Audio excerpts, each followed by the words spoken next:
So, White Lotus episode 7. And like, I cannot believe this is the second last episode. Like, next week is the, I think, finale of the third season, which is so wild to me because like it feels like it just started. But in a way, there's a lot of things that are like reaching to their climax, right? So I gotta say kudos to Rick, who did not shoot his the father's killer. Like, he actually just confronted him and like had like managed to let go. Though he looks like he may have the opportunity to cheat on his very beloved girlfriend, which I'm hoping he does not do, because she had the opportunity to cheat with Saxon and she basically kicked him out with some books about meditation. Did not think I would feel bad for Saxon, but like I definitely do, because he's again reeling from the fact that he's like had a threesome with his brother, which is something that he was like not prepared for, nor was I.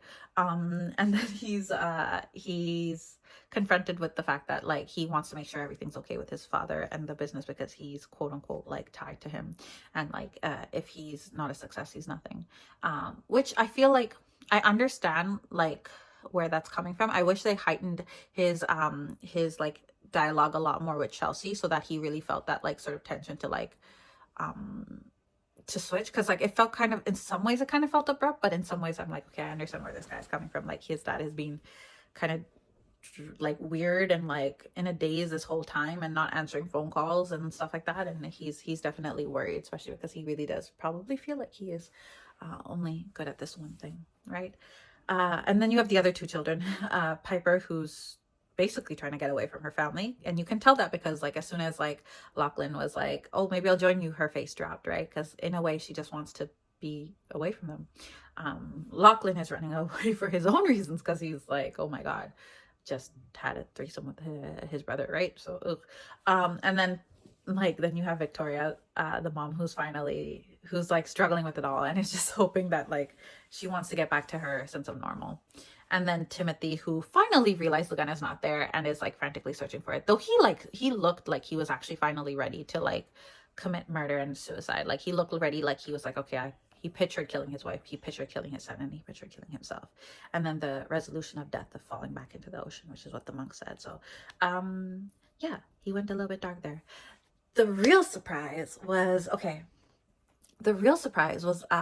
Gaitok noticed the three friends and Lori, and realized those three friends were actually the ones who robbed him, and that even the guy in the hotel was part of the inside job. So I'm really curious to see what he does with that information, right?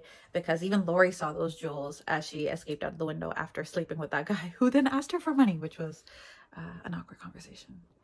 Again, the part that I like really love watching is like Kate, Jacqueline, and Lori's like dynamics and stuff, because like I feel like that sort of female friendship you've seen in places and versions, like whether it's your own or like in someone else's sort of friendships, you've seen it get messy like that. Like, even like the way Jacqueline's like, fine, I'll be the bad guy, I'm always the bad guy, is like something I've seen like women say to like into another female friend, right?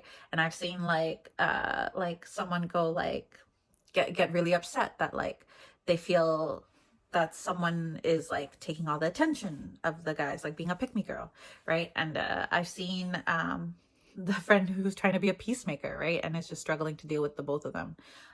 So I'm really enjoying that dynamic, because it feels very true, whether in my own relationships with females, past and present, or with other friendships that I've seen of like female friendships, past and present. So it feels very true. So it's kind of one of my favorite parts of the episode.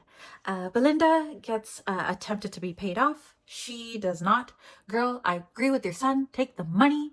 You can take the money, run, and then report him if you feel that obligated. But if you don't take the money, he knows you are potentially going to turn him in, and that makes him more likely to kill you. Because if he's killed his wife, what makes you think he's not going to kill you? Seriously, think about it. Think about it. Yeah, that was a lot in like one episode. But again, we are reaching the climax, so we're gonna see finally in the next episode who killed who.